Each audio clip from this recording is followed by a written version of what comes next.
এই দোয়াটা সবাই শিখে নেন। ওই বালক উপরে উঠে দোয়া করছে, আল্লাহুম্মা কফিনিহিম বিমা শি'তা, আল্লাহুম্মা কফিনিহিম বিমা শি'তা, আল্লাহুম্মা কফিনিহিম বিমা শি'তা। পাহাড় থরথর করে কাঁপা শুরু করলো এবং ওই সৈন্যবাহিনী পাহাড় থেকে পড়ে গেল। বালকের কিচ্ছু হলো না। আমি কিন্তু বানোয়াট কোনো গল্প বলছি না, এটা কোরআন থেকে বলছি এবং এটা তাফসির। আপনি যে কোনো তাফসির পড়েন, মারিফুল কোরআন, তাফসির ইবনে কাসির, জালালাইন পড়ে দেখেন, জাস্ট পড়ে দেখেন আমার সাথে ডিবেট করার আগে। এবার সে বালক হেঁটে হেঁটে চলে আসলো রাজদরবারে। আবার কি ব্যাপার, তুমি মরো নাই? না, আল্লাহ আমাকে বাঁচিয়েছেন, আমার রব আমাকে বাঁচিয়েছেন। আবার পাঠানো হচ্ছে আরেক দল সেনাবাহিনীকে নিয়ে, যাও এবার ওকে সমুদ্রে নিয়ে যাও, সমুদ্রের মাছ সমুদ্রে ডুবিয়ে দিবে একদম। আবার সে ওখানে গিয়ে বলল, আল্লাহুম্মা কফিনিহিম বিমা শি'তা। অর্থ হচ্ছে, হে আল্লাহ, আমার বিপক্ষে যারা আছে আপনি যা দিয়ে ইচ্ছা ওদের বিরুদ্ধে আমাকে সাহায্য করেন।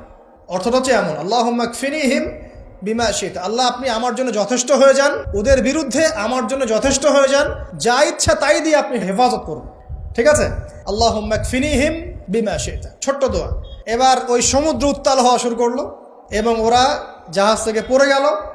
এই বাচ্চা সেফলি আবার চলে আসলো রাজদরবারে। বিশ্বাস করছেন না? চলে আসলো। এবার আসার পরে বলছে, শোনেন, আমাকে এভাবে মারতে পারবেন না, আমাকে এইভাবে মারা যাবে না, আমি আপনাদেরকে বলে দিচ্ছি কিভাবে আপনি আমাকে মারতে পারবেন। তো বাচ্চা বলছে, কিভাবে মারতে পারবো বলো?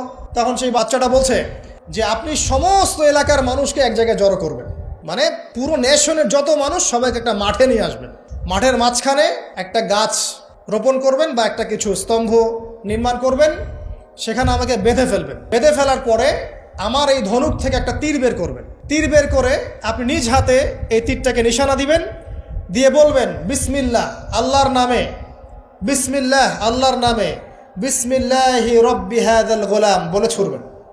অর্থ হচ্ছে, আমি এই বাচ্চার রব, আমি এই বাচ্চার রব আল্লাহর নামে তীর ছুড়লাম, এটা বলে তীরটা নিক্ষেপ করবেন, তাহলে আমি মরবো, তার আগে মরবো।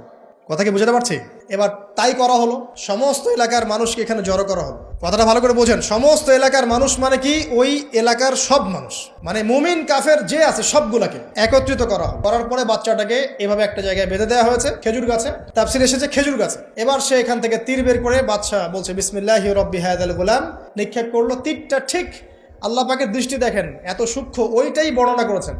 তীরটা ঠিক বাচ্চার এই জায়গায় লেগেছে, এই যে মাথার এইখান থেকে লেগে এদিকে বের হয়ে গেছে। ওই বাচ্চা ছেলেটার এই যে কপালের এই পার থেকে এই পার পর্যন্ত তীর চলে গেল এবং বাচ্চাটা শহীদ হয়ে গেল, আলহামদুলিল্লাহ। এবং এই বাচ্চাটা যখন মারা গেল বা শহীদ হয়ে গেল, আর সারা এলাকার মানুষ কি দেখলো? দেখলো যে বাচ্চা তাকে দুইবার চেষ্টা করে মারতে পারে নাই, কিন্তু তার রবের নাম যখন নেওয়া হয়েছে, আল্লাহর নাম নেওয়া হয়েছে, মারতে পেরেছে। দেন পুরো এলাকার সমস্ত মানুষ মুসলিম হয়ে গেল, আলহামদুলিল্লাহ। একজন বাচ্চার জীবনের বিনিময়ে সমস্ত এলাকার মানুষ ইসলামের হেদায়েত পেয়ে গেল, আলহামদুলিল্লাহ।